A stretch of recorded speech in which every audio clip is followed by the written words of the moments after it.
नमस्कार दोस्तों, आज हम बात करेंगे एक ऐसे रहस्य के बारे में जिससे लोग अंधविश्वास का लेवल के नीचे दबा देते हैं। तंत्र, मंत्र और यंत्र।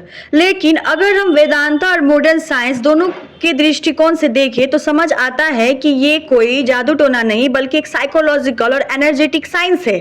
तंत्र शब्द बना है तन प्लस त्र से। तन यानी शरीर, त्र यानी टेक्निक। मतलब तंत्र असल में एक मैथोडोलॉजी है अपने शरीर और ऊर्जा को कंट्रोल करने की। उपनिषद में कहा गया है यथा पिंडे तथा ब्रह्मांडे, जैसे शरीर में है वैसे ही ब्रह्मांड में है। आज के साइंस में इसे फ्रैक्चुअल थ्योरी कहते हैं। एक ही पैटर्न माइक्रो लेवल पर भी है और मैक्रो लेवल पर भी। यूएस के स्टैनफोर्ड यूनिवर्सिटी में किए गए एक रिसर्च ने दिखाया कि योगिक ब्रीदिंग टेक्निक से ह्यूमन ब्रेन में गामा वेव्स बढ़ जाती है। ये वही तंत्र प्रैक्टिस है जिसे प्राचीन योगी प्राणायाम के रूप में करते थे। मतलब तंत्र का असली उद्देश्य था अपने शरीर और माइंड के डोरमेट एनर्जी को एक्टिवेट करना। लेकिन समय के साथ कुछ लोगों ने तंत्र को फियर और सुपरस्टिशियस के साथ जोड़ दिया, जैसे अघोरी क्रियाएं या ब्लैक मैजिक, जबकि असल तंत्र का मतलब है इनर इंजीनियरिंग। मंत्र के बारे में कहा गया है मननत्रयाते इति मंत्र, जो मन को मुक्ति दे वही मंत्र है। साइंस मानता है कि every sound equals to frequency. Japan के डॉक्टर मसारू इमोटो ने एक एक्सपेरिमेंट किया जिसमें उन्होंने पानी के मॉलिक्यूल्स पर पॉजिटिव और नेगेटिव वर्ड्स लिखकर उन्हें फ्रीज किया। रिजल्ट आया, पॉजिटिव शब्दों से ब्यूटीफुल क्रिस्टलाइन स्ट्रक्चर्स बने और नेगेटिव शब्दों से डिस्टोर्टेड और अगली पैटर्न्स। अब सोचिए, हमारा शरीर का 70% पानी है। अगर एक शब्द पानी के क्रिस्टल को बदल सकता है तो हमारा शरीर और माइंड को कितना प्रभावित करेगा।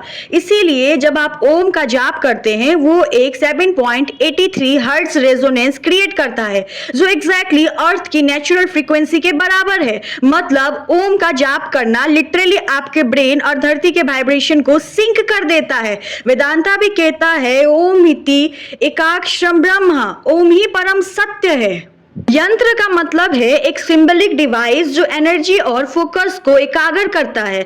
सबसे प्रसिद्ध है श्री यंत्र। आपने देखा होगा, इसमें इंटरलॉकिंग ट्रायंगल्स होते हैं जो मेल और फीमेल एनर्जी को बैलेंस दिखाता है। जब कोई व्यक्ति श्री यंत्र पर ध्यान लगाता है उसका ब्रेन एक तिथा स्टेट में चला जाता है, वही स्टेट जिसमें क्रिएटिविटी और स्पिरिचुअल अवेकनिंग होती है। न्यूरोसाइंटिस्ट डॉक्टर एंड्रयू न्यूबर्ग ने मंडला और यंत्र मेडिटेशन पर रिसर्च किया। उन्होंने पाया कि मंडलास को देखते हुए मेडिटेशन करने वालों का ब्रेन में पैरिशियल लोब एक्टिविटी कम हो गई, जिसका मतलब है एक लॉस ऑफ ईगो बाउंड्री। मतलब व्यक्ति अपने आप को ब्रह्मांड के साथ एक रूप में महसूस करने लगता है। वेदांता कहता है तंत्र बिना मंत्र आधा है और मंत्र बिना यंत्र निष्फल है। मतलब तंत्र माने शरीर और प्राण शक्ति का कंट्रोल, मंत्र माने वाणी और ध्वनि की शक्ति, यंत्र माने मन और सिंबल का फोकस। इन तीनों का सही समन्वय ही इंसान को असली ज्ञान और शक्ति देता है। अगर आप सोच रहे हैं कि ये सिर्फ प्राचीन भारत की बात है तो ध्यान दीजिए,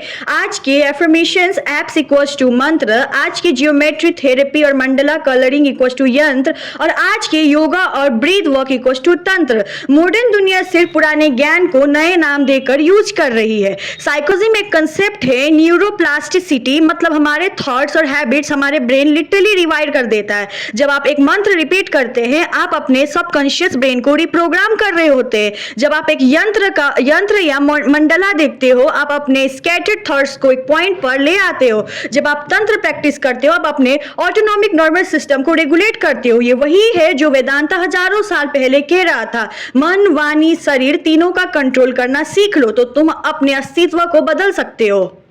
दोस्तों, तंत्र, मंत्र और यंत्र सिर्फ एक रहस्य नहीं है, ये एक इंटीग्रेटेड सिस्टम है जो इंसान को उनके असली पोटेंशियल तक ले जाता है।